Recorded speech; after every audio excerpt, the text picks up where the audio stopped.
Good afternoon. Hello, my name is Owen Young. I would like to welcome you to our Constitution Day program presented to you by the Office of Student Activities and co-sponsored by the Queensborough Mock Trial Team. I am one of the captains from last year's Mock Trial Team, and I'm also the current president of the QCC Mock Trial Association. I will be today's moderator. We are fortunate to have with us a panel of assistant professors from the business department, each of whom is an attorney who will discuss our nation's Constitution. At this time, I would like to introduce to you the members of our panel: Professor Ted Rosen, Professor Stephen Hammel,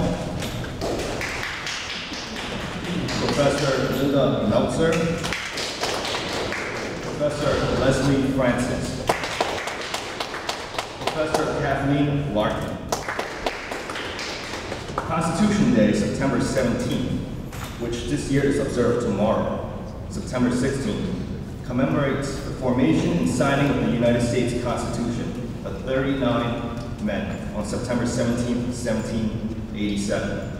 And it recognizes all who, whether by being born in the U.S. or by naturalization, are citizens of the United States.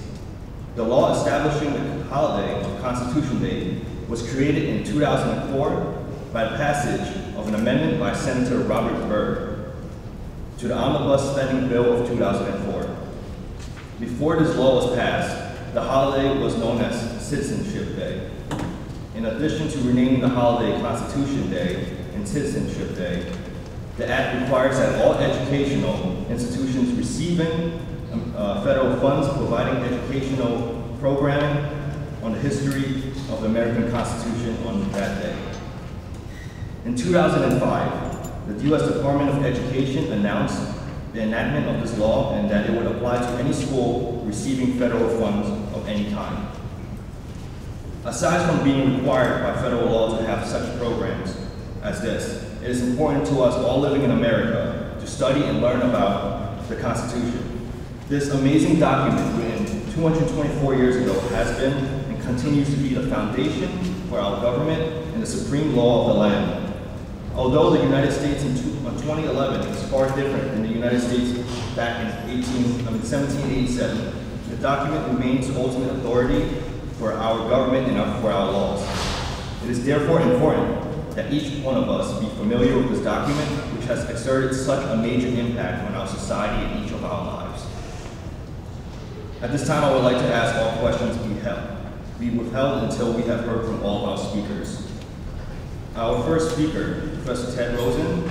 He is a graduate of Queens College and New York University of Law. Professor Rosen is a member of the Bar of the State of New York and various federal courts, including the United States Supreme Court. He has practiced law for more than 38 years.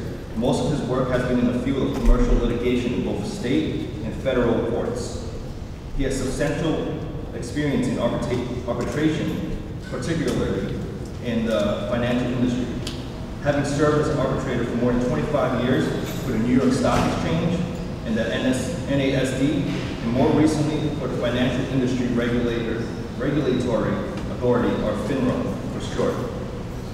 Professor Rosen began teaching at QCC in 2000 as an adjunct and became full-time in 2006. He teaches business law and principles of finance as one of the faculty advisors to our mock trial team. Professor Rosen will discuss the Constitutional Convention and give us an overview of the Constitution.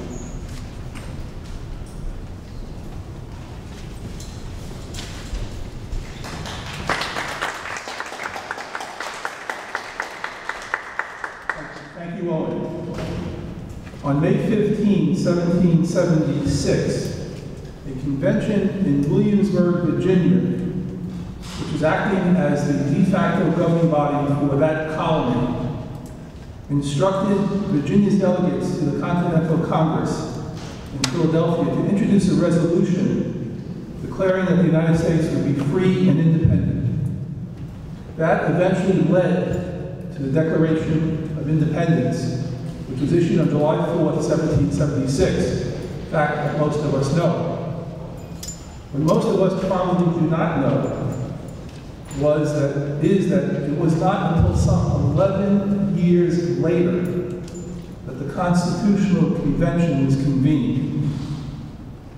During that period, the country was governed by the Articles of Confederation. The Articles of Confederation were initially adopted in 1777, but not completely ratified by all states until 1781. During this period of time, there was no constitution aside from the Articles of Confederation on the federal level, but every state had their own constitution. They all shared certain basic principles. The state constitutions had a republican form of government, meaning there was no monarch, there was no king. They embraced the consent of the governed as a principle. They embraced the concept of inherent rights, and they also stood for popular control of the government. But they had problems. There was excessive trust in the legislative branch of the government. There was limited, or in some cases, no checks and balances. The governors were typically elected by the legislative branch, and the lines between statutes and constitutions were in many cases blurred. We signed a peace treaty with England in 1783. At that time, we were essentially 13 separate state governments. There were significant problems with the Articles of Confederation. The Continental Congress had no power to tax, had no power to regulate commerce. The federal government had to depend on contributions from the states. Requests for money were often denied. There was no money to pay soldiers for their service in the Revolution. Other countries in the world that had signed peace treaties or treaties with the United States doubted whether the United States would meet any obligations under those treaties. There was economic discrimination between states. The country was not prepared to defend itself for war. Rhode Island passed a law that essentially eliminated all private debts and was well on their way to passing a law that would redistribute property on a 13-year cycle. Daniel Shea was leading a revolution in Massachusetts to get relief from debts. In February of 1787, the Continental Congress, then the governing body, called for a convention in Philadelphia to meet in May of that year to devise such further provisions as shall appear to be necessary to render the Constitution of the federal government adequate to the exigencies of the Union. In May, the delegates met. They met on May 25th, 1 week late. George Washington was elected president of the convention. They established rules, principally complete secrecy. They were not allowed to discuss the proceedings. 4 days later, on May 29th, they got down to business. Governor Edmund Randolph of Virginia introduced what came to be known as the Virginia Plan. This called for a strong national government. Both houses of the legislative branch would have their membership determined based upon population. The national government would have the power to legislate in all cases where the separate states, quote, were incompetent.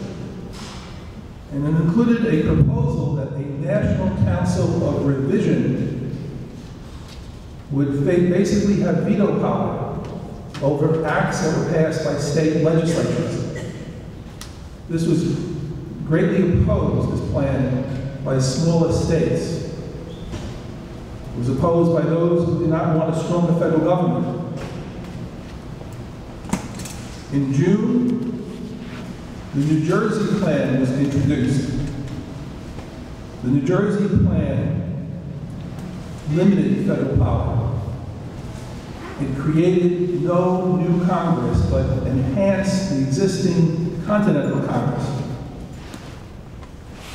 The The delegate from New Jersey, William Patterson, who introduced it, made it clear that the smaller states, including New Jersey, would oppose any plan that did not give the smaller states equal voting power in the legislative branch of government.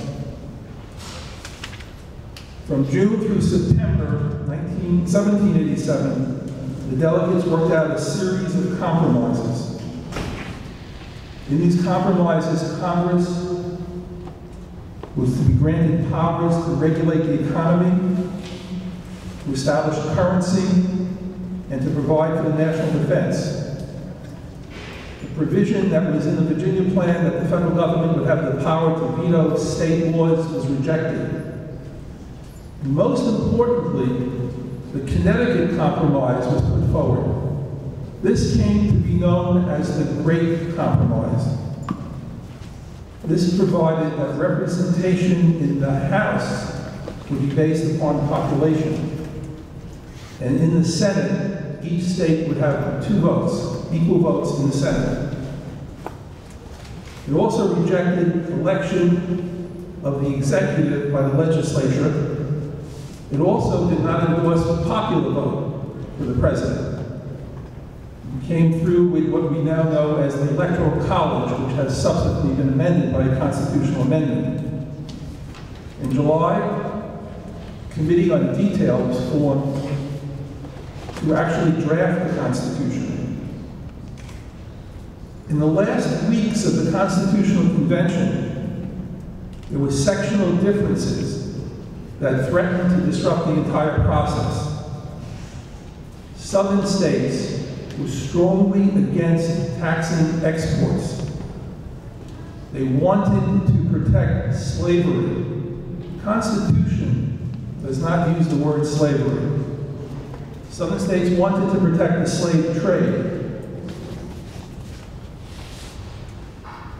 In late August of 1787, the convention agreed to ban taxes on exports. And they reached a compromise on the slave trade. They agreed that no law would be passed to outlaw the slave trade for 20 years until 1808. And that's in the Constitution. And on the very first day that it could be passed, on January 1st, 1808, the law was passed prohibiting the slave trade. In determining representation in Congress, first article talks about counting all free persons. Specifically, of course, excluding slaves who were not free persons. Slaves were also to be counted, but not 1-for-1. 3/5 of all the slaves would be counted in determining apportionment in Congress. There's a provision in the article that basically provides, it doesn't say it in this language, that if a slave escaped to another state, the laws of the state to which that slave escaped could not be used to render that person free, but upon demand of the slave owner, could be returned to the original state. Some delegates were strongly against slavery, but there was a fear that if they pushed hard for slavery, the southern states would pull out and would not adopt the new Constitution. In September, final compromises were made, final revisions were made. September 8, 1787, a committee on style was appointed to polish up the language and to arrange the articles. During this process, George Mason from Virginia argued for the adoption of the Bill of Rights. This was rejected. It was not passed. It later re-emerged during the ratification process of the Constitution. Delegates eventually got down to voting. Each state had 1 vote. If a state delegation was evenly split, it could not vote for adoption. And on September 17th, the day which is now celebrated as Constitution Day, there were 42 of the original 55 delegates left in the convention. 13 had gone back to their states. Of these 42, 39 voted for adoption. 3 did not. This was just enough to win support from each of the 12 states that were then in attendance. It was never a delegation from Rhode Island, as Rhode Island opposed the convention. This led to the language in the Constitution, which appears at the end of the articles before the amendments, quote, "done in convention by the unanimous consent of the states present on," and it goes on to indicate the date. After there was a signing ceremony on September 17th, most of the delegates went to the City Tavern in Philadelphia, where, according to George Washington, they, quote, "dined together and took cordial leave of one another." After the signing, each state held a constitutional convention to ratify the Constitution. There was very strong opposition throughout the states. In New York, the Federalist Papers were published. These were written by James Madison, Alexander Hamilton, and John Jay, and they argued for adoption, and to this day are used by lawyers, scholars, and judges in matters of interpretation of what the Constitution means. In September 1788, the Constitutional Congress, Continental Congress, resolved that the new Constitution be put into effect. By that time, all but 8 states, all but 2 states, had ratified and approved the Constitution. North Carolina followed in 1789, and Rhode Island, which did not participate in the convention, adopted the Constitution in 1790. In April of 1789, Washington was sworn in as president. Implicit in the campaign to gain adoption, the Federalists who were supporting adoption promised that once the new government took effect, it would be an adoption of the Bill of Rights to protect, specify, identify, and protect individual liberties. And that took place in 1791. James Madison was the author, and we'll hear more later on about the Bill of Rights. Let me, in my remaining time, give you a very general overview of the Constitution. 2 big themes of the Constitution. There is a federal form of government. The federal form of government is a union of sovereign states. And throughout our history, there's always been tension and conflict between the powers of the federal government and the powers that are reserved to the states. And that's something that continues through the present day. Second big theme of the Constitution is checks and balances. Founding fathers were very, very fearful of the concentration of power in any one branch of the government. They saw what happened in England with the powerful king. So they put in a very elaborate system of checks and balances. The structure of the Constitution is a preamble, 7 articles, then a paragraph certifying the signing, and finally 27 amendments. First 10 of those amendments, the Bill of Rights, was adopted in 1791, shortly after the adoption of the Constitution. The next 17 were adopted over the next 200 years. Article 1, let me just give you a fast rundown of the articles. Article 1 describes the Congress. It describes the manner of election and qualifications of Congress. It describes the powers of Congress. It also basically has language in there to say that the Congress shall have power to make all laws which shall be necessary and proper for carrying into execution the foregoing powers, and all other powers vested by this Constitution in the government of the United States or any department or officer thereof. Later on, in the early part of the 19th century, the the Supreme Court interpreted that to mean that Congress had other powers besides the powers that were expressly stated that belonged to Congress. I won't go through all the powers. A very important power, however, is the Commerce Clause. Congress regulates interstate commerce, commerce between states, and between states and other countries. I mean between people in one state and another state, or people in one state and other countries. Taxing and spending. Congress taxes, Congress controls the purse strings. Article 1 provides things that Congress is not allowed to do, and it also provides limitations on the rights of the states. Article 2 creates the executive. It sets forth qualifications. The president must be 35 years old, resident of the United States, natural-born citizen, as has been recently discussed in regard to a certain California governor. Succession provides for succession to the office of presidency, since been modified by the 25th Amendment. Provides for pay. It also, in Section 4 of Article 2, provides for removal of the President and other federal offices. Article 3 provides for the judicial power of the federal government. Interestingly, the only court that is specified in the Constitution is the U.S. Supreme Court. It provides all such other courts as Congress shall determine. Congress then has the authority, which it has done, to create the other federal courts. The Constitution goes on to provide the jurisdiction, the original jurisdiction of the Supreme Court, cases that can start in the Supreme Court, and to provide that the Supreme Court has appellate jurisdiction.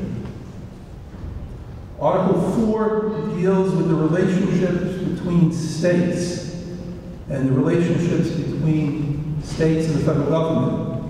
It talks very importantly about full faith and credit. Basically, one state has to give full faith and credit recognition to the acts, public acts, records, and court proceedings of the other states. You drive in New York with a New York driver's license, and you go to New Jersey, you don't have to get a new driver's license in New Jersey. Full faith and credit recognizes, New Jersey recognizes your New York driver's license. Privileges and immunities. One state cannot discriminate against citizens of other states. Extradition between states. It also provides for travel between states. Now you may say this is given, and to us today it is. But back in the Articles of Confederation days, travel from one state to another was not an automatic given. Article 5 deals with the process to amend the Constitution. Article 6 deals with ratification. Article 5 deals with amendments, and Article 6 deals with federal power. The federal Constitution, federal treaties, and federal statutes are the supreme law of the land. And finally, Article 7 deals with ratification, and it provided that the Constitution was to take effect once 9 states adopted it, and it was to be binding only on the states that then adopted it. And so when it came into being and it became effective, it was only binding on those states that adopted it, and subsequently, of course, the other states did as well. As we said, after that, there are 27 amendments. The first 10 of the Bill of Rights, and the other 17 have been passed in subsequent years over the last 200 years. And my colleagues will be talking more about the amendments to the Constitution. Thank you.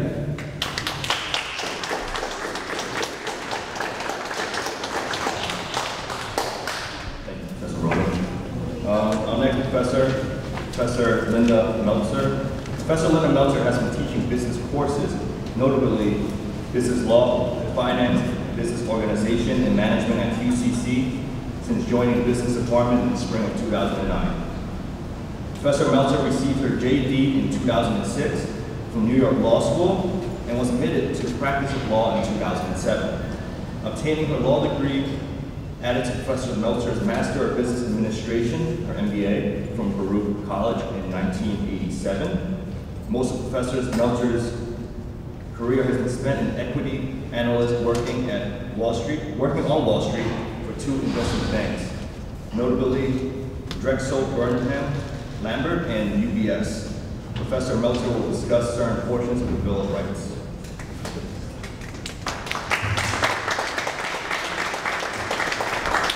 Thank you. Very hard to follow up after Professor Rosen, who's quite a scholar. All of us here are covered by the Bill of Rights, and I wanted to spend some time talking about it. As Professor Rosen had said, it was ratified after the U.S. Constitution in 1791, just a little bit after. And it represents the first 10 amendments. I'm only going to talk about one amendment, and my colleague, Professor Hammel, will do the other pieces. It covers all of us who are here today. And essentially the 10 amendments addresses the prohibition of the federal government from infringing on individual freedoms, providing safeguards for the accused, the right to bear arms, and powers reserved for the states. Through the 14th Amendment, the states may not interfere with these rights. A common mistake folks make about the U.S. Constitution is that it limits both the action of our government, but it does not limit the actions of private employers. I wanted to talk about the First Amendment, which is 47 words, and you can pick up any of these U.S. Constitution little booklets. I see some of you have it. They're either free or very little money at any bookstore. I get commissions on these. The words of the First Amendment are among the most profound powers given to us individually. It covers freedom of speech, freedom of religion, press, association, freedom to assembly, and the right to petition the government for our grievances, our complaints. And these rights together are referred to as our freedom of expression, which is in its entirety among our most fundamental rights, like our right to vote. This amendment is more than 200 years old, and has been tested over and over, and especially during times of national stress, war, social unrest, not unlike what we're going through today. Our rights have evolved from a time when it was a crime to speak against our government, to publish malicious, scandalous, or even false writing. And it began in a time when there were no telegraphs, no radios, no phones, no internet, no Facebook, no founding mothers. So how can it apply to us in 2011? Where are the boundaries? There's some 20 to 25 landmark cases decided by the U.S. Supreme Court, which help to shed light on judicial interpretation, and they are updated for our change in customs and tradition.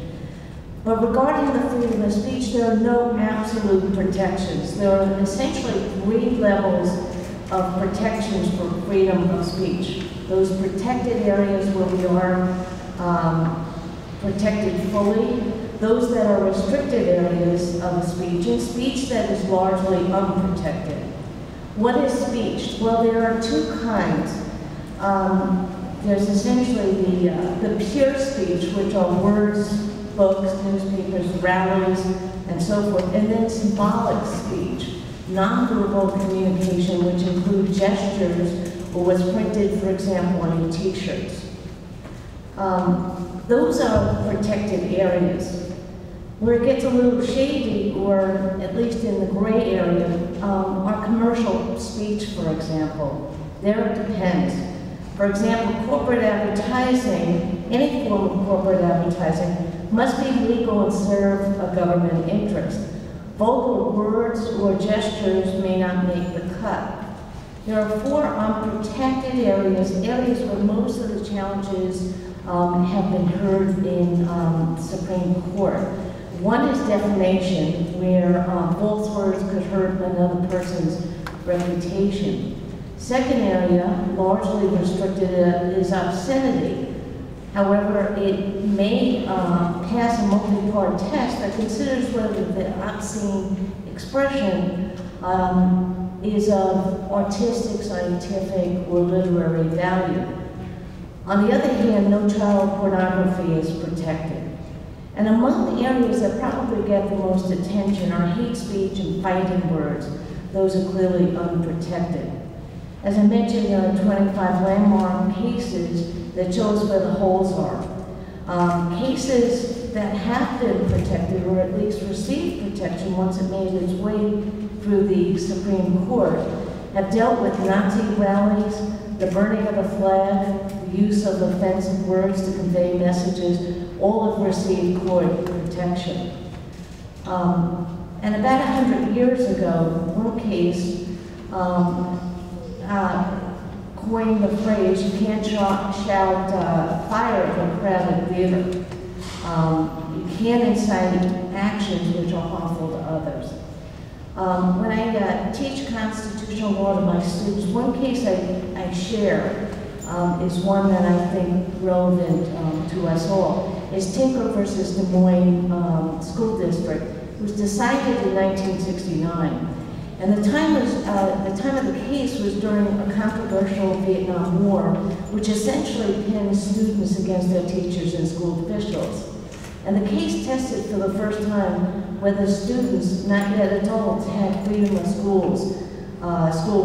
freedom of speech rights at their schools. And what had happened was the students wore armbands to protest the wars, and this was symbolic speech. But it violated a no armbands rule. And so the students that broke this rule were going to be expelled, which these students were.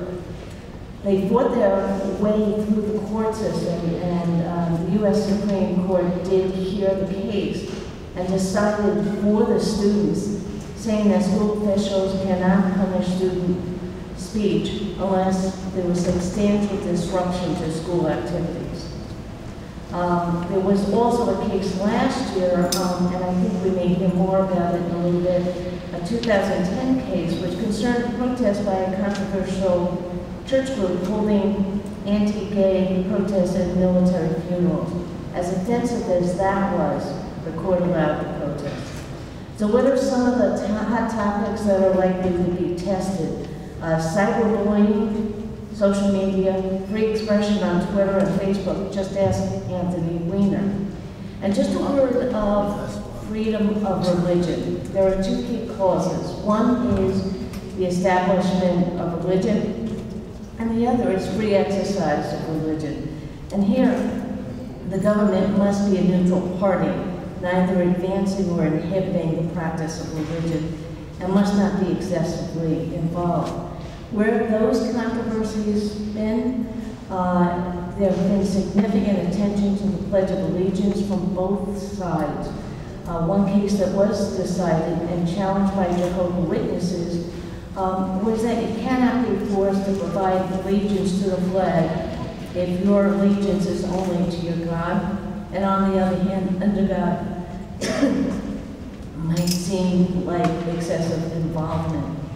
I'd like to turn it over to my colleague, also fellow constitutional scholar, Professor Hammel. Thank you.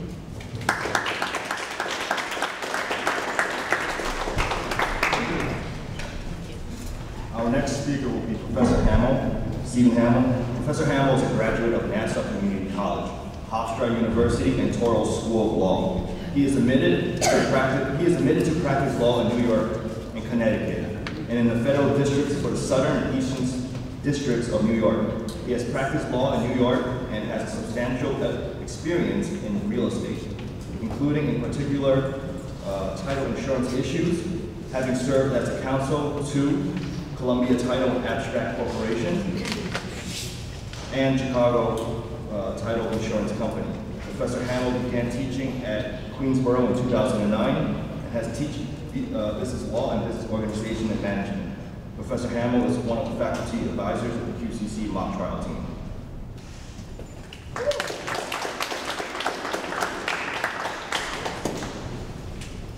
Thank you all for your kind words.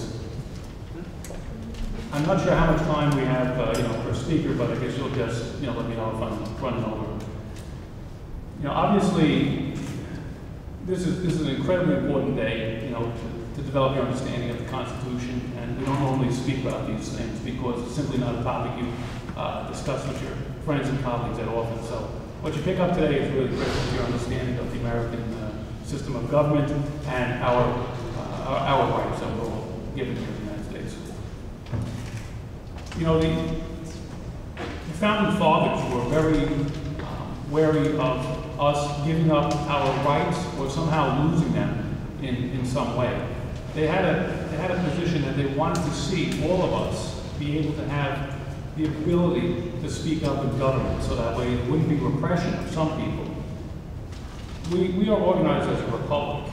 You know, it allows the people who have very small minority voice to still be heard, and this is really critical.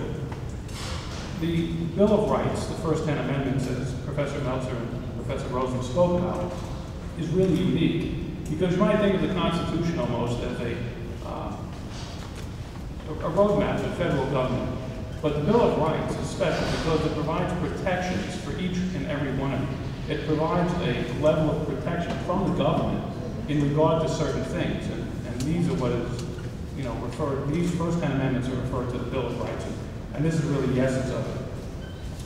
Obviously, Professor Meltzer spoke about the First Amendment, freedom of religion, and so forth, press. But the Second Amendment, which many people may know, is the ability to keep and bear arms. It says basically a well-regulated militia being necessary to the security of a free state. The right of the people to keep and bear arms shall not be infringed. There wasn't all that much litigation in this area until 2007, when they had the Parker case, and then the Heller case and the McDonald case, which follows pretty much directly thereafter. And these cases really looked at the question as to whether or not the Second Amendment was an individual's absolute right to keep arms, to have the ability to own firearms, or if it was simply a right of the militia to have arms. And the Heller case and the McDonald case affirmed that understanding that it's sort of both, okay? It is an individual's right to keep arms, but it is obviously the right of the militia to have, to have arms. It didn't destroy the right of reasonable regulation of firearms, but it did establish the principle that it is the right of every American to own firearms with certain reasonable restrictions. The Third Amendment is absolutely one of the least litigated amendments. However, it deals with an important issue, and that is the quartering of soldiers within your house. You don't often see that, where soldiers will be knocking on your door to come in and sleep for the night without your permission. But it did happen during revolutionary times. And if any of you go to a restaurant around here, the Middle of Gin in Jericho, that actually was a place where the British would sleep overnight. So it is something that did happen back when the country was founded, and it still has its basis in history. Okay? It was a case in 1982, which was basically one of the only cases I could find on it, but it was dealing with prison guards in the state of New York, and whether or not that was a violation of this amendment. Search and seizure, the Fourth Amendment. You know, the Fourth Amendment, there's a lot of litigation on this. I think my colleague, Professor Larkin, will be talking about this also. But the search and seizure is really critical because it deals with the ability of the authorities to come and either go into your house, go into your car, pat you down on your personage, you know, whether or not you are secure in your private existence from over-regulated government interference, okay? Basically, the standard is on the Fourth Amendment, in order to pass constitutional muster, that the detention or the action must be reasonable, okay? Obviously, there's no protection in a public forum. If you walk out in the street and you have no reasonable expectation of privacy on the street, so really we're dealing with areas within your own personal zone, like in your house or in your car, you know, things that you have in your pockets, you know, okay? So it's a different sort of thing. But obviously, without these protections, you know, we would be hard-pressed to say, listen, I feel absolutely secure, and you wouldn't be protected from some type of overreaching government interference. Okay? The Fifth Amendment, I'm sure most of you would know the Fifth Amendment. I take the Fifth, the right against self-incrimination. You don't have to confess. And again, this is one of these areas that's really important. You know, this is a right that's given to you, okay? In order to be convicted of a substantial crime of some sort of felony level, they have to convene a grand jury. A grand jury is a fundamental principle in our criminal system. It protects us against double jeopardy. I'm sure many of you are familiar with double jeopardy. Once you're convicted of a crime, you know, that's a conviction. But if you're found not guilty, that's it. The government can't try you again. I mean, wouldn't it be possible that a government, if they didn't like you for one reason, you found not guilty, to run you through the system again? Oh, you're not guilty. Let's try him again. Maybe we'll get him on the third try. The founding fathers were worried that the government could somehow exert some type of persecution on the people. So they instituted this idea of double jeopardy. You can't be tried for the same crime twice. Obviously, there is some question about it when you are found not guilty at the state level, and then you're tried for civil rights violations at the federal level, and there's a lot of discussion about that, whether or not that's appropriate. It seems so far to be. But nonetheless, the general rule is that double jeopardy, you can't be tried twice for the same crime. Also, it talks about due process, okay, which is, you know, your ability to be treated properly. Either, you know, you have your rights, if you have substantive due process, which is, you know, being actually locked up. If you have your freedom removed, that's your removal of your freedoms, okay? And also your procedural due process, which is how you go through the system. You expect to be treated with a trial, with a jury, and this is all part of the Fifth Amendment, okay? It's all in there, and you have these rights because of the Bill of Rights and the vision of the founding fathers. Sixth Amendment, right to a speedy trial, being confronted by witnesses. Obviously, this is huge. You want to have a jury of your peers, you know, people that are like you, that could understand your case. You know, no matter what the law says, if the jury is going to say, you know what, this law is inappropriate, or your situation is somehow different, your peer is going to understand that. And that's written into the Bill of Rights. You have to have an impartial jury. Obviously, you don't want to have a jury that's stacked. Because if the jury's stacked in one way or another against you, that's not a fair trial. We have the Seventh Amendment, which is trial by jury in civil cases. It deals with federal actions. A lot of times we have diversity of citizenship questions. You may feel sometimes in certain situations that state court doesn't work. And if it falls into certain parameters, then that jury can be on the federal level. The Eighth Amendment talks about cruel and inhuman punishment. You know, obviously we have to punish for crime. That's pretty much, you know, settled. However, the crime and the punishment need to be related to each other. It has to be a balancing act, okay? It just wouldn't be right to set ridiculous bail for some minor violation of, say, spitting on the sidewalk. You know, it wouldn't be right to have bail at $1 million for a crime like that. It just isn't right. But it's in the Bill of Rights. Cruel and unusual punishment, and this idea of reasonable bail.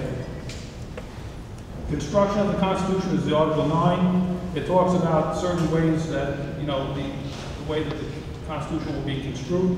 The 10th Amendment, ratifications. The 10th Amendment is huge. If the powers are not specifically reserved to the federal government, then the state government will retain those rights that are not specifically enumerated, okay? And the 10th Amendment really gives states rights. Again, it's that balance between the federal and the state government systems. Do I have time for one? Just a quick little bit. Skip some of these. The 13th, 14th, and 15th Amendments are all dealing with the Reconstruction period and the rights of the people. And it talks a lot about slavery. Obviously, Lincoln's Emancipation Proclamation and the 13th Amendment were going together to try to abolish slavery. However, there were still certain problems that cropped up during this period. So it took the 13th, the 14th, and the 15th Amendments to really, you know, hammer this home, that there's going to be no impingement of rights for any people. And also the 14th Amendment's been in the news lately, as Professor Rosen said, you know, dealing with natural-born citizens. Okay, pretty much I'm done? Okay, thank you. Thank you very much.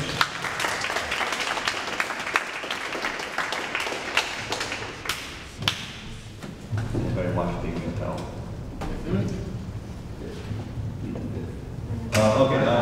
We'll next hear from Professor Leslie Francis. Professor Francis is a graduate of St. John's School of Law. He is admitted to practice law in New York, Connecticut, and in the federal courts for Southern and Eastern Districts of New York. After graduation from law school, Professor Francis joined the firm of Green and Flowers PC, at which he was the lead attorney on all resolutions, trusts, corporations, transactions, which the firm handled. Prior to forming his own law firm on Long Island, Professor Francis was the managing partner at Chapman and Francis PC, which practiced in real estate, commercial litigation, bankruptcy, matrimonial law, employment discrimination, land use, and government procurement for certified minority businesses. He has acted as a foreclosure commissioner for the U.S. Department of Housing and Urban Development. He also presented seminars in the New York area on such topics as the purchase and sale of real estate, the formation of business entities. Professor Francis began teaching at Queensborough in 2010 and teaches business law and business organization and management. Professor Francis is also one of the faculty advisors to the QCC mock trial team, and he will discuss several constitutional law cases decided by the Supreme Court this past year.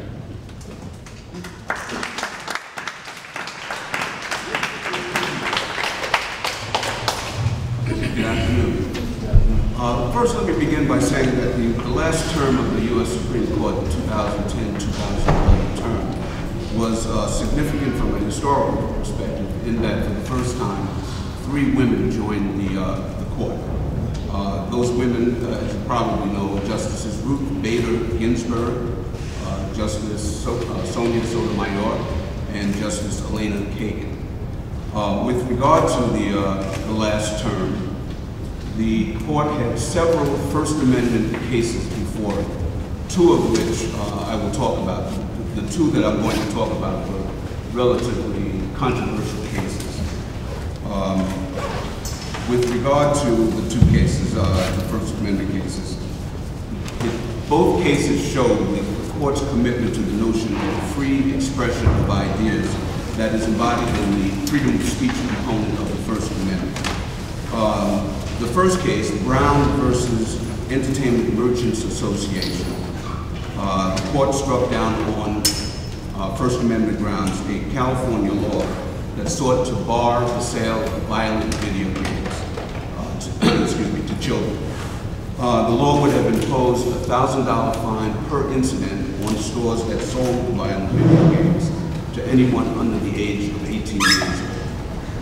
The law also defined a violent video game as those in which the range of game options includes killing, maiming, dismembering, or sexually assaulting an image of a human being. So with regard to the target of these games that I'm sure some of you may be familiar with, games like Mortal Kombat, games like Grand Theft Auto, those types of games. I'm sure none of my students have played these games. In its 7-2 decision, the court ruled that because the law restricted the content of protected speech, it is invalid unless California can demonstrate that it passes the strict scrutiny test, which is one of the most difficult constitutional tests. That test states that the law, in order to pass that test, the law must be justified by a compelling governmental reason and is narrowly drawn to serve a specific interest. With regard to that test and the constitutionality of protected speech, if there is another alternative to reach the interest that the government is trying to seek to protect, then the law must do that. With regard to video games and videos in general, there is now a labeling process that basically gives you an indication of what the content of the game is. The second case excuse me, as noted by Professor Meltzer, is Snyder versus Westboro Baptist Church, where the court, in an 8-1 decision, upheld an appeals court ruling that threw out a $5 million judgment won by the father of a dead Marine who sued the church members for picketing at his son's funeral. The son's name was Matthew Snyder. He died in Afghanistan in 2006. The Reverend Fred Phelps, the leader of this church, and his family make up the majority of the church body, church membership. And they have picketed several military funerals across the country to highlight their view that U.S. deaths in Afghanistan and Iraq are God's punishment for the nation's tolerance of homosexuality. Their protests are always replete with offensive slogans and signs, and as indicated by Professor Meltzer again, even though these are offensive to the general public, the signs that they use and the slogans, this is also a form of protected speech. And when we look at, the fact that things like this are protected, it shows us just how far the court will go to preserve the sanctity of the First Amendment. If the laws will protect something that is offensive to most of us, then the law certainly will protect more popular opinions and so forth. Writing for a majority, Justice Roberts held that the lawsuit by the father of the dead Marine must fail because Phelps' speech was on a matter of public concern. The public concern reference had to do with the ongoing public debate with regard to our military presence in Afghanistan and Iraq, and also the other contentious issue of don't ask, don't tell. So based on that, the court ruled that in an 8-1 decision that this speech was protected. He also went on to say that in the context of a funeral, this did not transform the speech from public into private because the Westboro protesters were picketing on public land. Justice Alito was the sole dissenter in this decision. And his opinion was a little different from the majority of the court. He wrote in his decision, dissenting decision, our profound national commitment to free and open debate is not a license for the vicious verbal assault that occurred in this case. He wrote, Mr. Snyder wanted what surely the right of any parent who experiences such an incalculable loss would be, to bury his son in peace. Justice Alito continued by saying, the members of the Westboro Baptist Church deprived him of this elementary right. Notwithstanding that, the majority of the court ruled that this type of speech in the context of protest is protected even as unpopular and distasteful as it is. Thank you. That concludes my.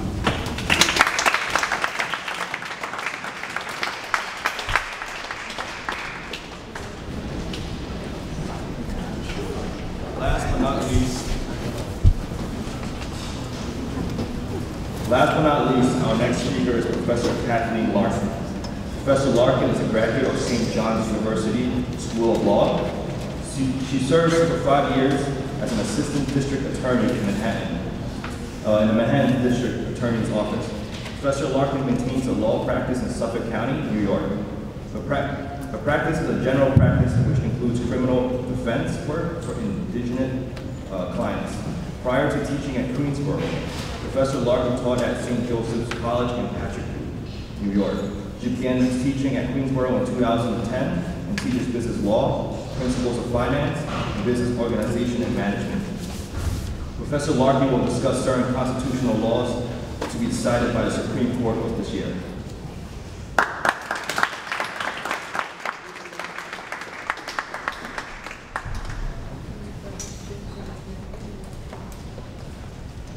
Good afternoon. I think that I just want to start out by saying that I don't think we can overemphasize the impact of the United States Constitution on every aspect of American life.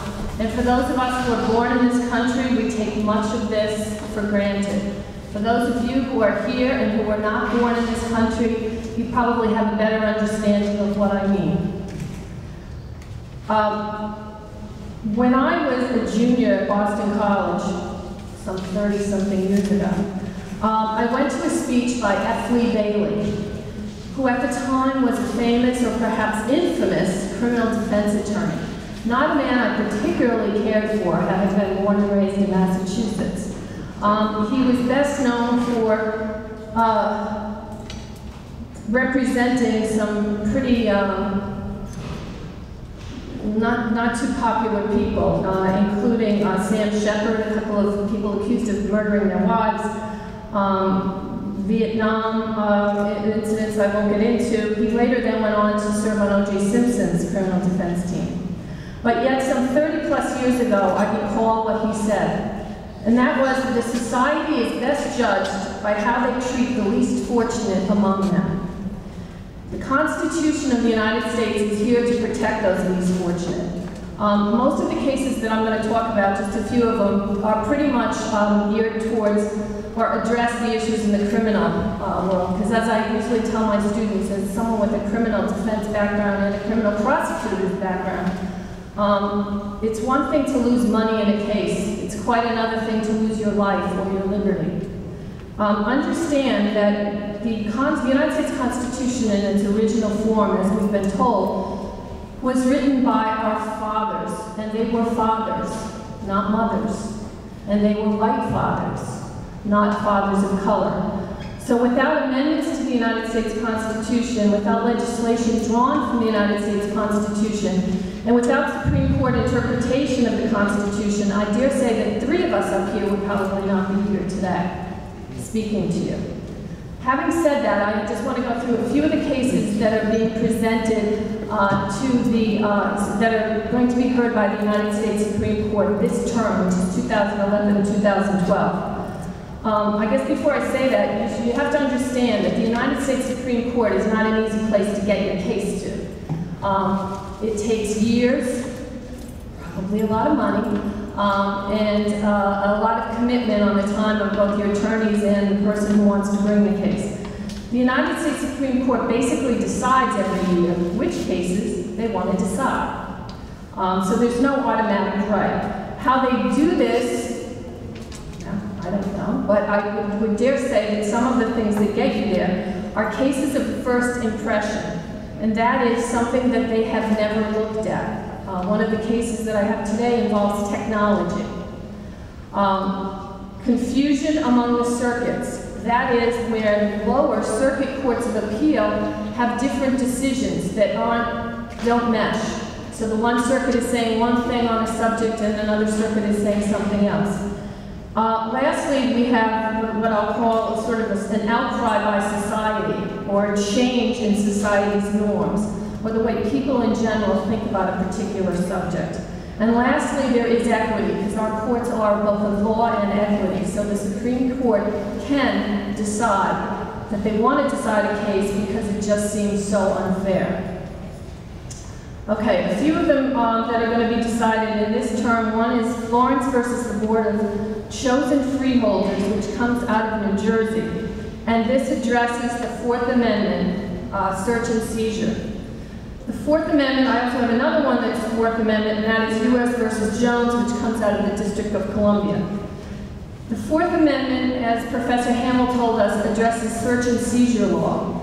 And basically, to simplify, it's a real sliding scale in terms of what the government can do. So we have things like a policeman stops you on the street. A policeman stops and frisks you or pats you down. You're arrested and there's a search. There's a search of your house, or there's a search of your car, and can they go into your trunk, and can they open your glove compartment? And at what point do they require a warrant, and when can they search without a warrant? These are all issues that have gone before the United States Supreme Court. There's a lot of case law on them, but yet they still seem to be addressed on a regular basis. In the case of Florence versus the Board of Chosen Freeholders, The question here is whether a jail is permitted to conduct a suspicionless strip search of every individual who is arrested, even if it's for a minor offense, and under what circumstances. In this case, again, I'm not going to go into what I think is going to happen or anything, but suffice it to say, this is a case where a gentleman was driving his car with his family. They ran his plate or something, found out that he had never paid a judgment, that he was a traffic, I'm guessing it was a traffic judgment, so he pops a warrant, so he gets arrested for that. He gets transferred to the Essex County Jail. He's first gone through the whole thing that they make,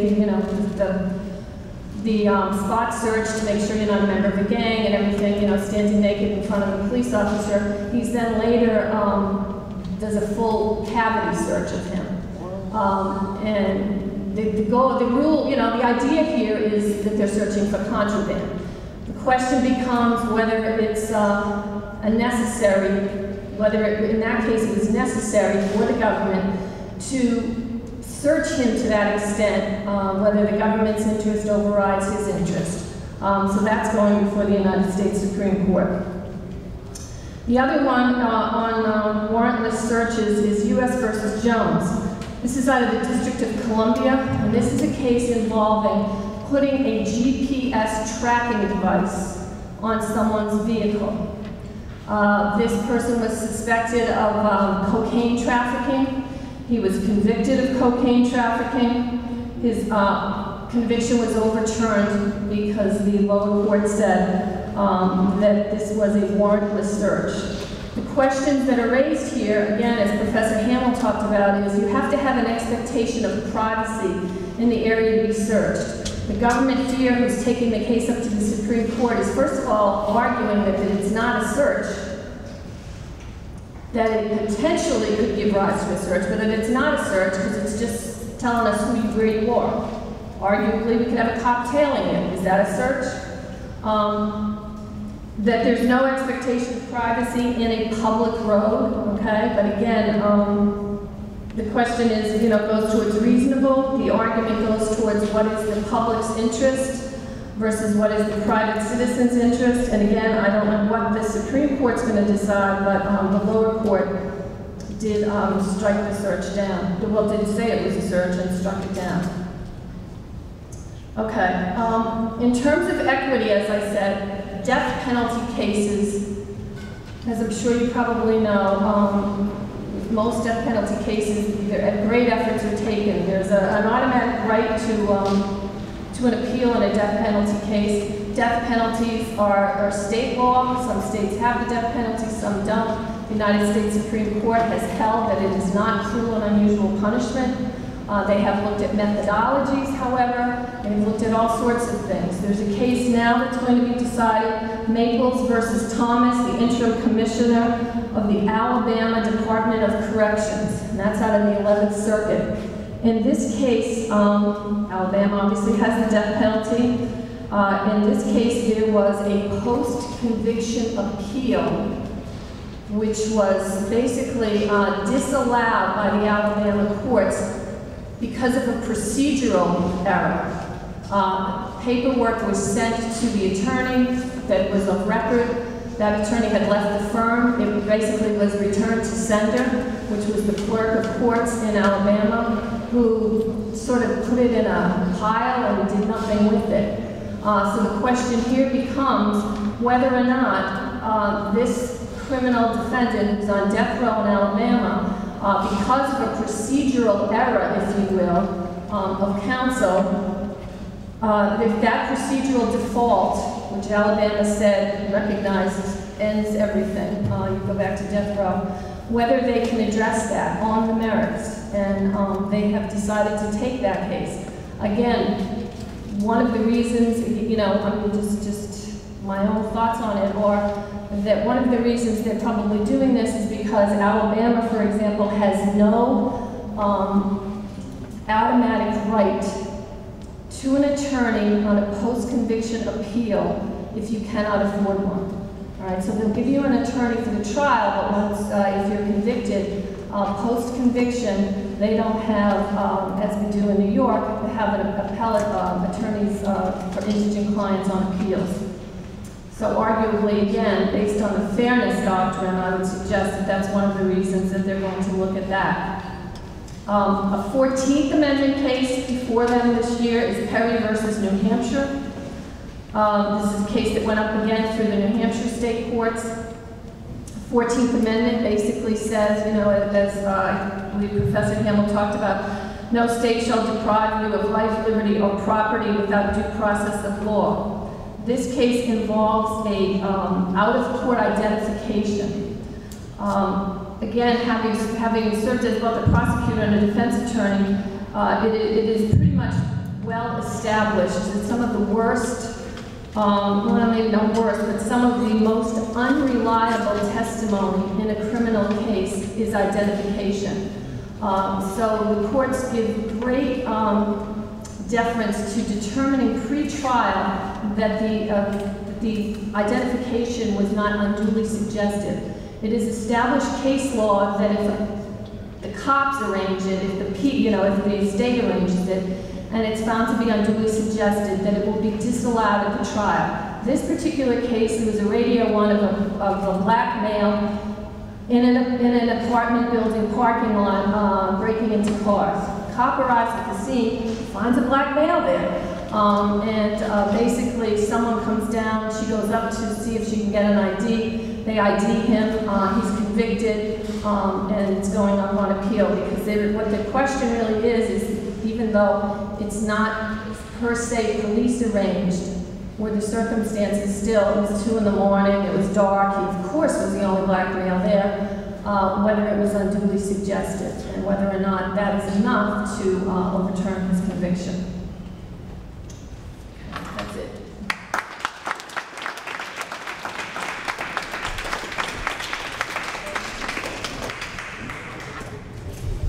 Thank you. At this time, we will take questions. There is a microphone in the center of the room. But for $5, my associate here, Mayor, can come to you with the microphone. Is there any questions? No? Great. All right. I have a question. First, I want to say thank you for your lovely speeches. I just want to know whether or not, as students, do you feel that as students we should learn more, and do you think that we should, if you find the Constitution to still be valid as it was the day it was written?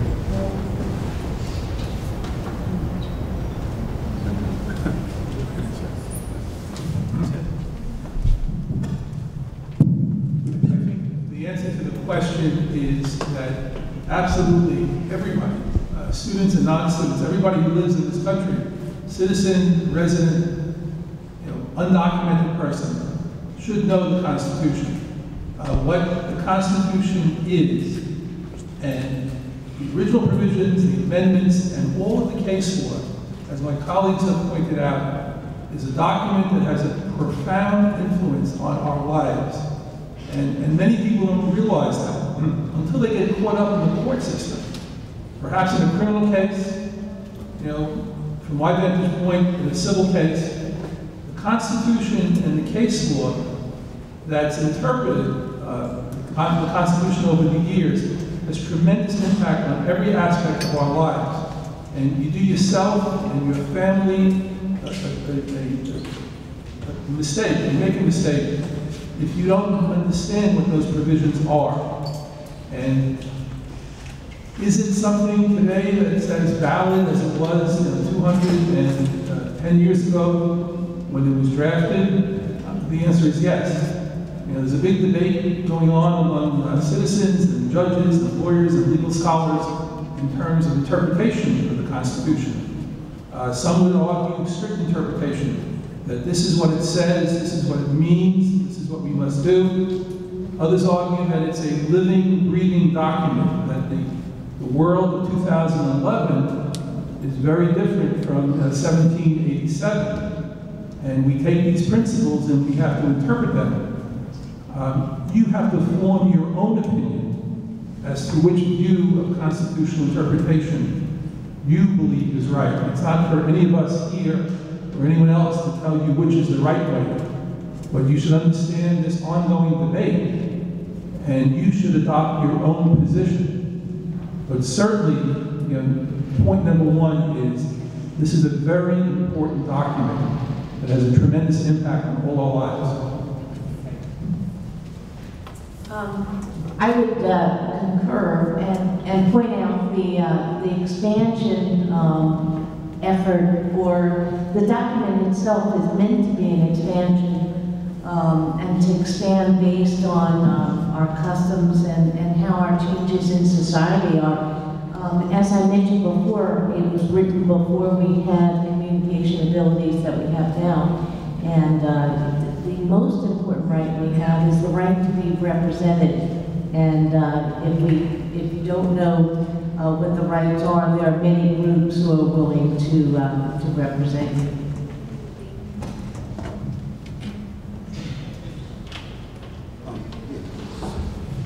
I would just add that the amazing thing about our country and our Constitution is that our Constitution and the rights and protections that it gives it to people whether or not they are citizens of this country or not.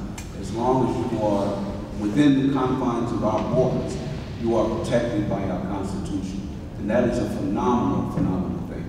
And you know, with regard to that, and I don't know whether or not people really understand that, that the Constitution protects you whether or not you're a citizen or not. And that's just, you know, a profound statement in terms of our position with regard to the rights of man, if you so to speak, and not just man, but the rights of human beings to be protected. You know, I'd have to say it's really the only thing we have. So, you know, you cannot say, I don't think, that it's any less important now. It's probably more important now. If you look at the Middle East and what's been going on for the past year, and you know, the overthrow of the dictator, and what's one of the first things they have to do? Write a constitution. You have to have a foundation for your government. And for all your laws that come from it. So you can argue, you know, on a daily basis, as we all do, in courts and at the Supreme Court level and in the United States Senate and House of Representatives, over whether a particular law is good or bad. But the real argument is whether it is, you know, flows from the Constitution. And all things really go back to that. So, you know, again, as Ted was saying, you can argue that, you know, it's strict interpretation or not, you know, or elastic, but everything has to be derived from the Constitution.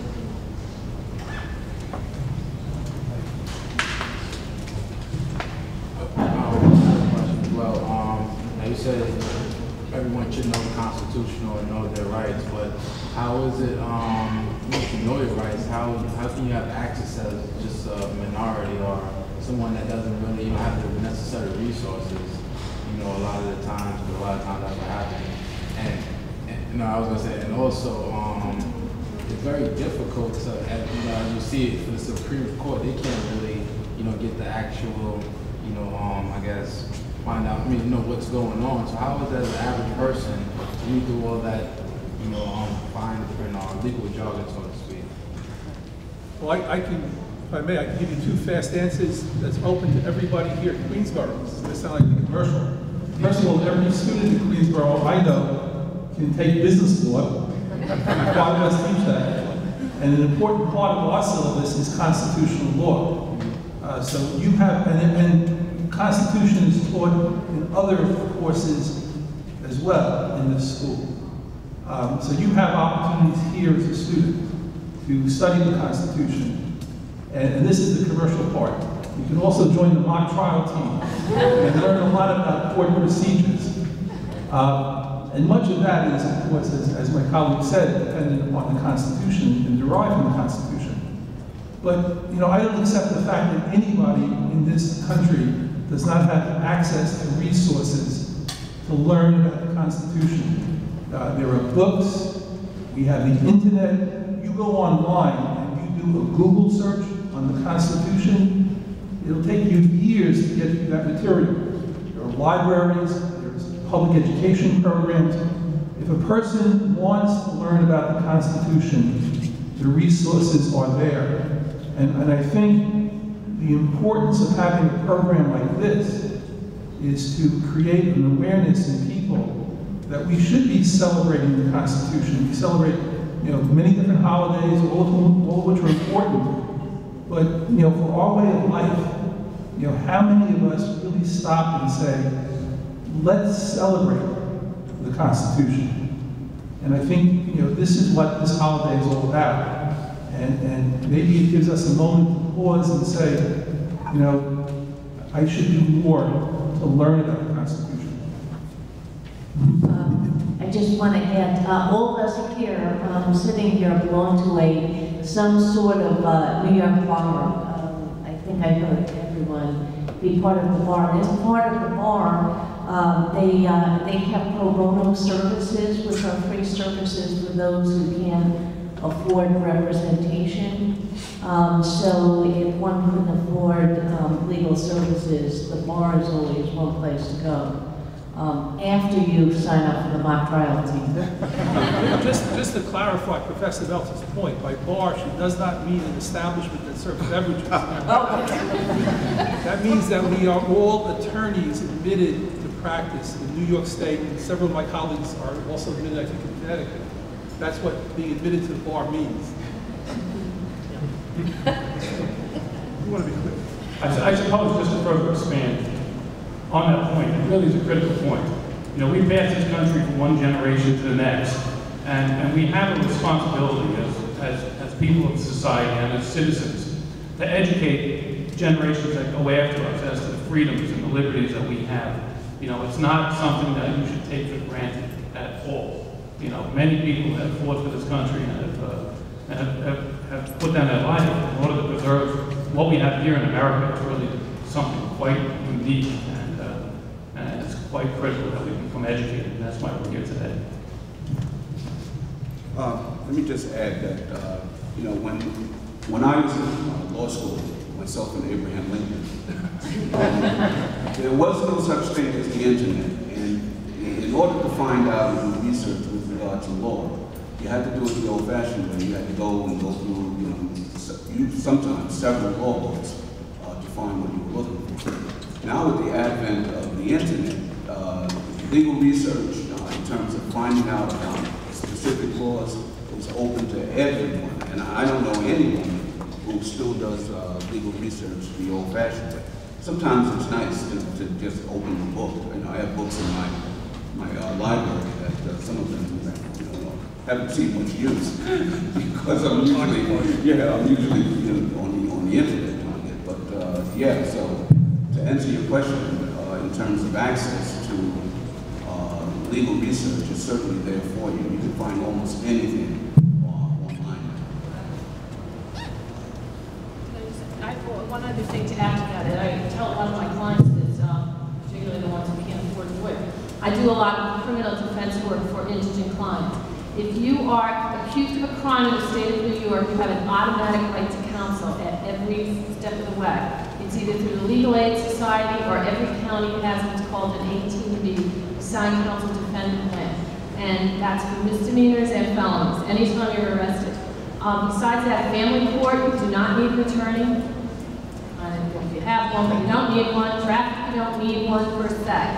One of the best websites, I think, in the state of New York for people who want to find out more is the New York State Unified Court System website. I can't give you the exact thing. If you Google New York State Unified Court System, it goes through everything from where the court's located, what do I need, forms, court help. They have a section, court help, need a lawyer, want to proceed without a lawyer, and they walk you through a lot of different things. I think it's one of the best sites for a non-practitioner.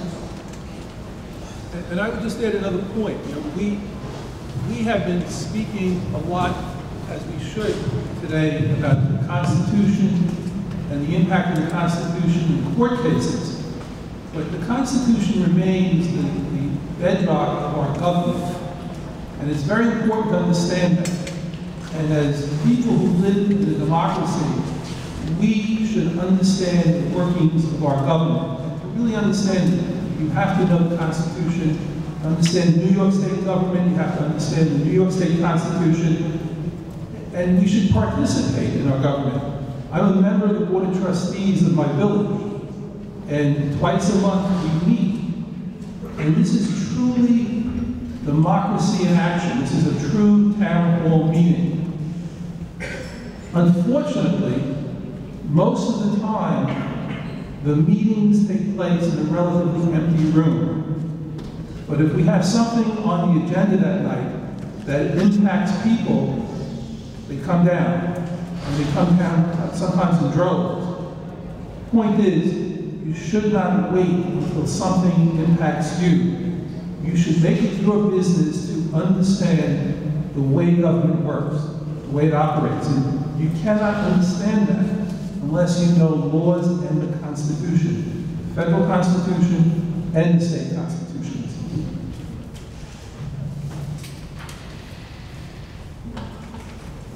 Any further questions?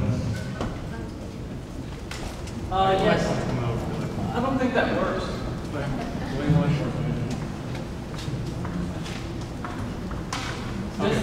Does the Constitution protect regular citizens from like elected officials? Because you hear with elected officials, they always talk about cutting military retirement, cutting this, cutting that, but you never hear them talking about cutting their retirement, where after 8 years they can retire with what, like $160,000 retirement, or any of their benefits. So if there is in the Constitution, can you tell me where? And if the vote, no, but I think there should be amendments protecting citizens against elected officials. I just heard on CNN today, they're actually talking about that again. I think they finally caught on that, you know, most people are very unhappy with the money that they're making. And you're absolutely right. They're not cutting their health benefits, but they don't want anybody else to have health benefits. They're not cutting their salary, but they're actually talking about it at least. I don't know what it'll get. But seriously, you know, Americans don't even vote. You know, overall, we don't vote. I think that's because voters are mostly the wealthy Americans, and that's who I guess the Republicans are shooting at, because those are the ones who pay most of the tax. But that's a different story. And my last question is for Professor Rosen. Can you explain to me your opinion on, because I respect your opinion very much, sir, on why the Supreme Court only looks at cases that they choose to pick? Well, it's not so much a question of my opinion. You know, the Supreme Court is one court with 9 justices. And we have, you know, federal district courts, so 94 of them throughout the entire country. We have 14 courts of appeals. We have 50 state Supreme Courts. If the Supreme Court were to hear and decide every case where lawyers are trying to get their case in the Supreme Court, it would just be an impossibility. The Supreme Court is the ultimate court, and we, you know, our process appoints, the President appoints these justices, they're confirmed by the Senate, and by definition, they're supposed to decide, you know, the most important matters. So I think it's really a matter of practical necessity that they can only function that way. We cannot open it up to every case that wants to get there. We've all been in court. We can go into trial court, New York State Supreme. You can go into a New York State Supreme Court, say on a motion day, where a particular judge is hearing motions. You could be sitting in a courtroom, not an exaggeration, 120 cases on the calendar, 120 sets of lawyers. Multiply that by all the courts, all the states, all the federal courts. You simply cannot open up all those cases to get to the Supreme Court. So it's really a question of necessity. Well, I think I said it wrong. I think I heard earlier that they don't like to take cases that have already been decided. And why is that? Is it because of precedent? Well, and somebody else can jump in, but I think certainly they look to take cases of first impression that have never been decided by the Supreme Court or a high court. But it's not entirely correct to say that they won't take cases that have never been decided. Probably the most famous case in the last 100 years in American history, American law, is Brown versus Board of Education of Topeka, Kansas. That was the case that stood for school desegregation. Well, that case was decided 54 years before the Supreme Court decided it, Plessy versus Ferguson. So they do take cases that may have been previously decided, revisiting those cases, and perhaps changing those case decisions. It's the big issue about abortion in this country today. You know, abortion has been decided, Roe versus Wade. Every time someone is nominated to the Supreme Court, what's the one issue that dominates the discussion? What this person's view is on abortion. Because there are those on both sides of the issue that either want or are fearful of another case going up to the Supreme Court revisiting Roe versus Wade. So they do, you know, revisit cases. Thank you. Sir, if the Supreme Court makes a ruling that is alleged to have been unconstitutional, who has the right to correct it?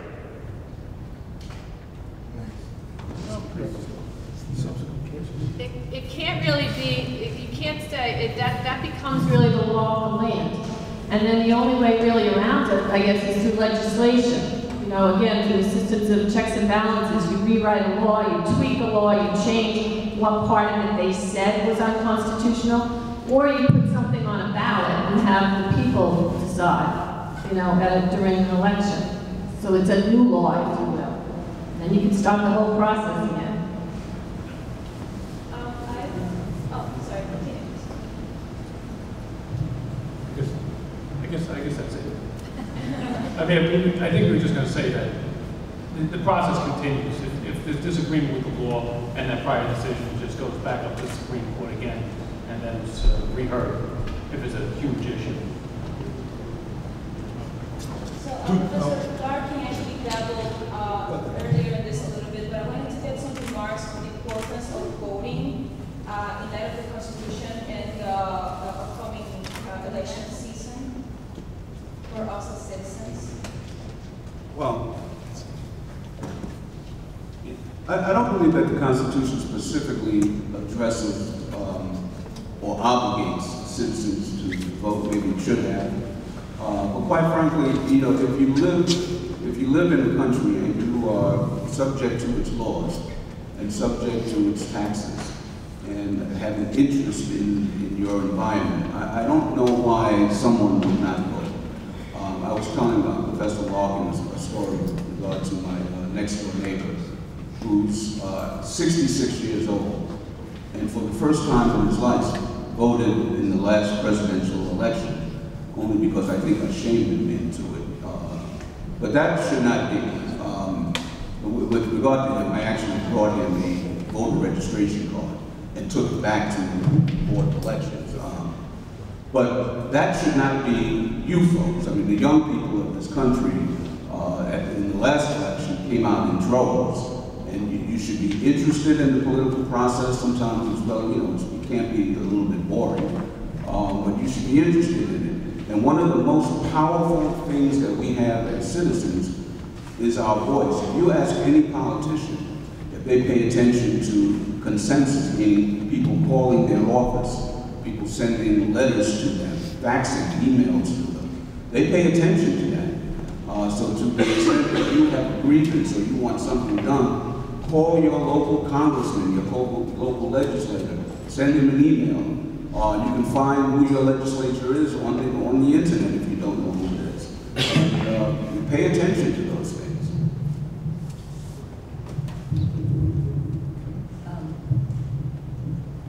The right to vote is a fundamental right, but just not having the right to vote caused significant groups to have a lot of strife. There was a lot of protests. I was just looking up at the two amendments that were very important and expanded the Constitution. Was the 15th Amendment, which gave the right for African Americans to vote, which was then followed by the right for women to vote in 1920. But not having that right was significant. We take that right way too granted, way way too much for granted. And just to follow up on the importance of voting, many people think, you know, it just doesn't matter. Government is the government, and my vote and everyone's voting is not going to make any change. Well, that's not the case. That's just not true. We can look at different presidents over the past 30 years, and we can imagine how different things would have been if their opponents were elected. Okay?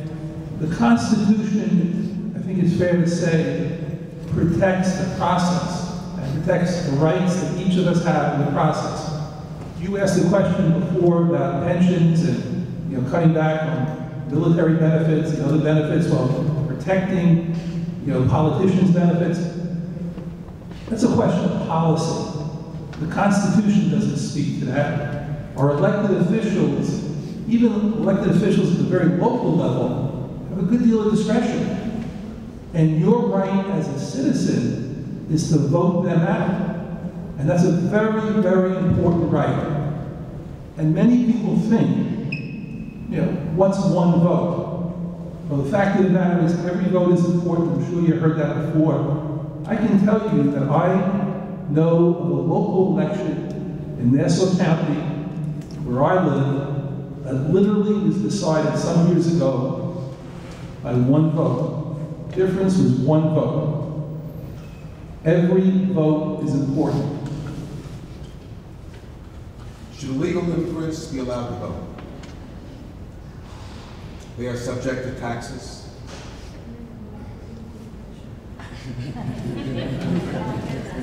Just do a bomb. You know, I think that's an issue to be decided, you know, more in the future, but obviously we have to look at what the Constitution says. You can't just answer that question without, you know, looking at the constitutional directive. And yes, you have your pocket Constitution. What does your pocket Constitution say about that issue? I don't know. Okay, well, yeah, I mean, you know, you have to, you know, you have to have, yeah, you have to have some type of, you know, rules. But the point is that if it comes up that the people say, no, that's not in fact the case, there'll be a constitutional amendment, and then that'll get changed. But, you know, that's what it would take. Anybody else?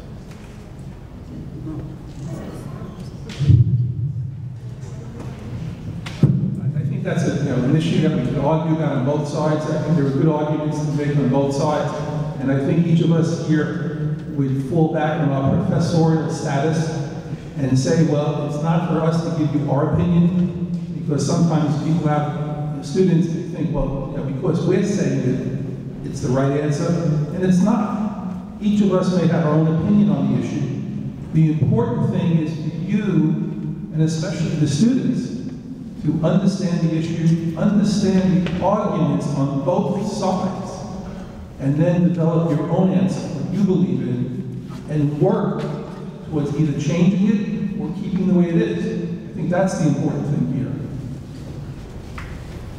I was just going to mention, I mean, a lot of times why folks do not vote as well is because, you know, they don't really trust the government. You know, as, you know, recent, you know, a lot of things happen, and especially as, you know, younger adults, you know, you kind of lose that trust factor. And also to make the statement as far as, you know, knowing your, you said knowing the Constitution and knowing your rights. Also, it's a lot of the times, you know, especially in the communities, folks, you know, they get arrested for many things and they get public aids and, you know, things of that nature. And a lot of times that's not, you know, working on their best interests. What do you say to, like, you know, someone that's going through situations of that nature? How do they, well, put like, I once heard that, you know, justice is not black or white, it's green. And is that true? Or do you believe that's, you know, somewhat true?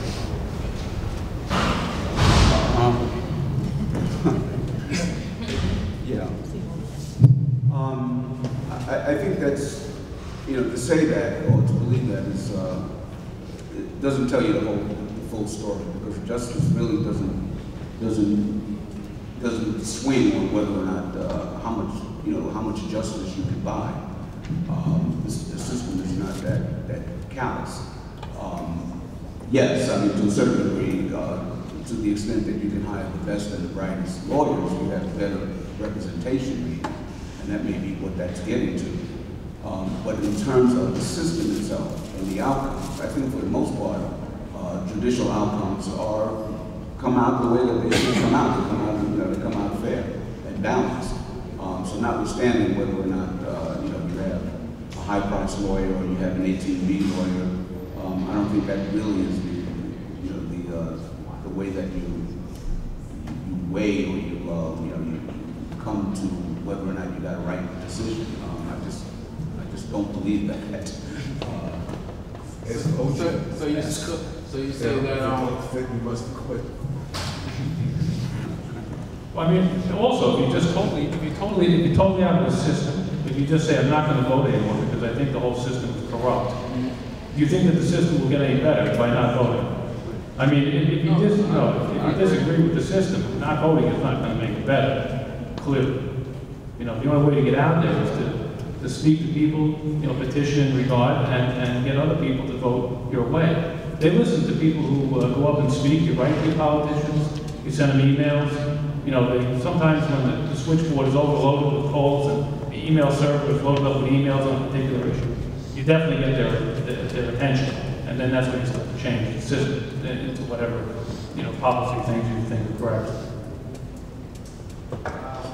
Just a point I want to make to what your statement was about not trusting the government. It's the glory of the Constitution that protects you from the government. Nobody trusts the government. This is what protects you, the Constitution. Especially the Bill of Rights. The Bill of Rights is really, one of the foundations of individual freedoms. As educators, do you think that those people that are incarcerated should lose their right to vote, or do you think it's actually against the Constitution? Well, felons, right? If you're convicted of a felony, you're not allowed to vote. You also give up your right to firearms and some other things. So that if you're a convicted felon, then you do lose. That's what it is. That's the law. But do you agree with this? This is not my opinion. This is what it is. Just what we need is more felons voting. But the loss of those privileges on voting if you're convicted of a felony is not permanent. I believe in just about every state there's a petition to have those rights reinstated. So whether we agree or disagree, there's punishment and there's an incentive for people. There's an incentive for people to reform their lives and win back these rights. So there's something to be said to that, whether I disagree or not. It's not a permanent loss. Yes. Recent district courts have disagreed on the individual mandate for the Obamacare. Will this be going to the Constitution, and how do you guess this is going to be decided? Who wants to do the comment? I think it's a safe bet. To take a bet, one clear case that will eventually get to the Supreme Court is this case. How it will be decided is anybody's guess. I mean, from your knowledge of the people on the Supreme Court now, what do you think the drift is going to be between these people, the 9 folks on the court? Well, it's a hard question to still answer, but my own opinion is that I think portions of that law may be struck down. I'm not saying that it should be. I'm saying that based upon the present composition of the court, and I think if there were different people on the court by the time that case gets up there, the answer may well be different, which is another reason to vote, because you vote for the president, and the president appoints the people to the Supreme Court. And that really does impact upon our lives. So this is very important to express your vote. But I think that portions may be struck down based upon the present composition of the court. Actually, it was part of what Professor Rosen had talked about with respect to the Commerce Clause. And states have the rights for general health and welfare, the police powers, and so that may reserve some of the health care to the states, and therefore that may help to abolish, in my opinion, would abolish some of the Obamacare because it comes from the federal government. But also, the health care law, you have to look at not just the composition of the court, but the composition of the law. And by looking at the composition of the law and the way it was structured in the Commerce Clause in relation to the constitutional interpretations, you know, it may give you an insight into how they'll rule, because the Commerce Clause is so fluid. Yeah, I would agree with Professor Rosen that this law probably is going to get struck down based on the current composition of the court. And it doesn't look as though that composition of the court is going to change anytime soon, because no one on the court right now is talking about retirement. And the only way that the U.S. Supreme Court justice leaves the court is either to die or to retire. And I don't see, well, die, I guess you can always, that's always a possibility. God forbid. Short of someone dying, I don't think there's going to be any major changes on the court. All right, we can take one more question. I just want to ask about, you know how like lobbyists kind of correct that, like they go to congressmen for, you know, to influence their vote. Like lobbyists, is there anything in the Constitution about that? Like, because we learn in business ethics that if there's an audit in the organization and, you know, you're not allowed to get tips and it influences the decision. So will the congressmen look at the people, or will they look at the lobbyists when they make, you know, when they pass their vote? There's nothing in the Constitution that mentions lobbyists. I don't think they had them, but you know, I guess the types of things that you know have to be addressed statutorily, like campaign finance reform. You know, how much money can certain organizations, and actually the Supreme Court recently has eased up on that, and is allowing, you know, more corporate and union money, you know, big business money, whatever you want to call it, going to political candidates. Again, without saying whether it's right or wrong, you know, it's pretty much, you know, legislative. And again, it goes. That's one of the areas that gets readdressed, if you will, according to what society, I think anyway, is feeling on that subject, you know. And right now, it seems to be, from the recent case law, we're okay with it.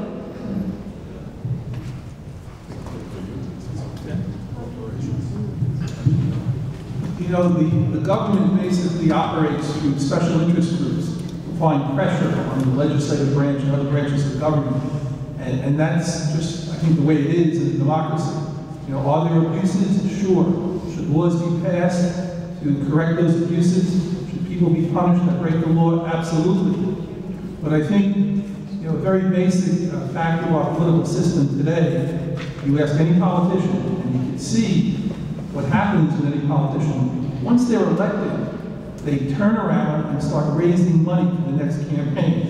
It's very expensive to run for office. And in my opinion, and I'll progress what I said before about writing and giving an opinion, perhaps the real answer here is really meaningful campaign reform, where we take away the onus of private funding for many of these political campaigns. Because as long as we fund campaigns privately, you know, we're going to have special interest groups providing funds for people that run, and politicians are looking for the financing for their campaigns. It's a real problem that has to be addressed. Then again, it's also perhaps a violation of free speech, so if we try to limit it.